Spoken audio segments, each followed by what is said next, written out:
Hi everybody, my name is Johan and I am the guitarist and vocalist of We Are To Blame.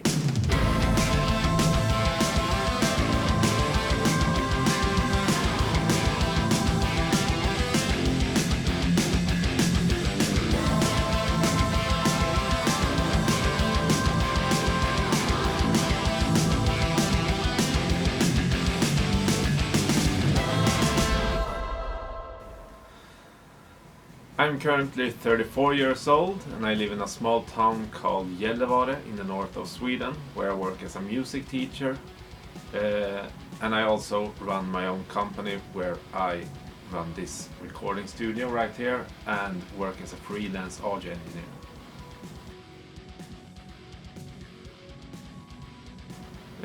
I started playing the guitar when I was in the 4th grade, but my teacher at the time was really adamant about reading sheet music, and I just couldn't really get into that at all, so I kind of lost interest and quit for a while.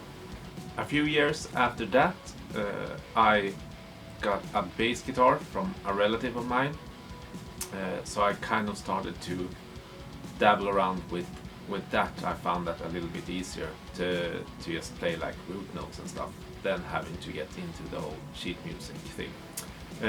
Then when I started 7th grade, I got the opportunity to join a band as a drummer, so I kind of switched over to drums for a little while. We played for like a year or so, but the guitarist wasn't really that motivated, so from that I kind of started to like pick up the guitar again and try to play and learn the songs, just so I could like fill in or get a little more understanding about how it worked. So I started taking lessons, guitar lessons again. At this time I had a guitar teacher who used tabs and playing by ear instead of following sheet music, and that made so much more sense to me.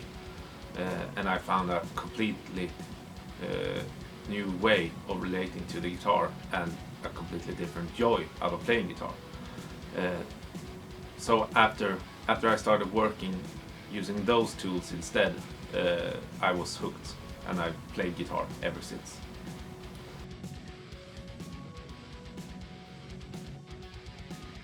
In high school I started to study music and I joined my first serious band called Lapis Lazuli. We played for, I think it was close to 10 years together, did some small national tours and released a few albums. It was a great group to play with, and I really appreciate those times and those opportunities that I got from playing with them. I learned a lot from playing in that band, and so much of what we did still influenced me to this day.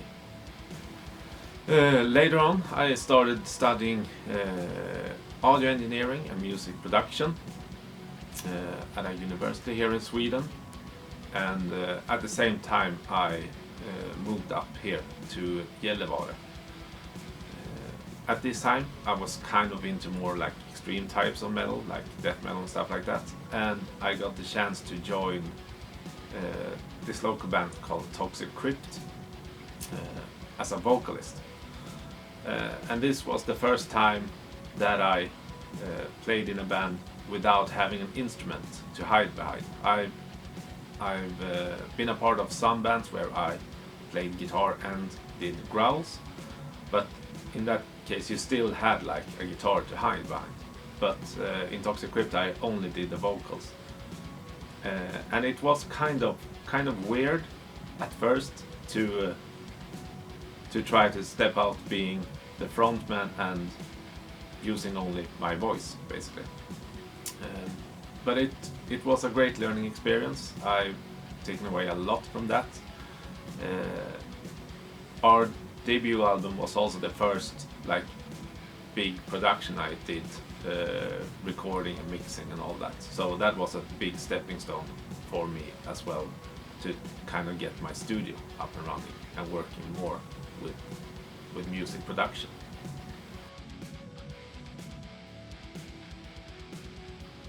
I decided to start We Are To Blame in early 2020 because I was kind of missing the more melodic side of metal, and I also missed playing guitar. I still play with Toxic Crypt, and I enjoy that type of music, absolutely. But I still had a feeling that something was missing, that I wanted to do this type of music. Also, the first We Are To Blame songs were actually me trying to write for Toxic Crypt, but it was very clear that it was definitely not suited to that band. It was in a completely different style. But I thought that the riffs were kind of too good to just put away in a folder and never let it see the light of day. So I started toying with this idea to start a new project or a new band, and kind of go a little bit back towards what we did with Lapis Lazuli, but at the same time try some new things. So I got some demos together, and I started putting out ads to find a female vocalist, and I wanted to find someone that wasn't really that invested in the metal scene. That was one of my ideas, at least, to try to get some new perspectives, some new ideas into the music, especially with the vocal lines. And we had a few applicants that were really great, like nothing wrong with them at all, but they wrote in a certain way, and you could hear that they were influenced by that type of music, those kinds of bands. And then I got a PM from Alice, who said that she was really into the idea, but she was like a pop vocalist. She never listened to metal at all. And I sent her one of the first songs, one of the first demos, and told her basically, like, try to write some lyrics and melodies over the chorus parts. It's here and here. Just send it back to me, and we'll check it out. And then a couple of days went by, and she sent me the song, and she's written everything, like all the verses, all the choruses. She did harmonies, and it sounded great. Like those tracks, we could have like put them out as they were.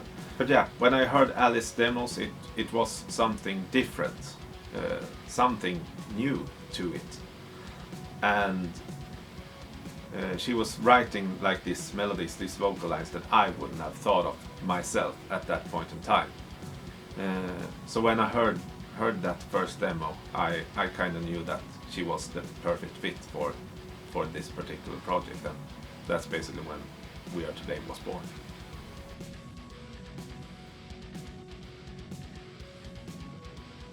As for the future of the band, I hope that there are people out there that like what we do. I had a blast writing and producing, recording these songs that we did together. But there are not like any clear plans of what we're gonna do next. Maybe we'll look into playing some live shows. We still have a lot of songs recorded and ready to be released. But at this time, I just want to take one day at a time, kind of see where we go. But I hope people enjoy what we do, because I still have music left to write. Alright, that's it for me for now. Hope to see you guys later. Bye bye.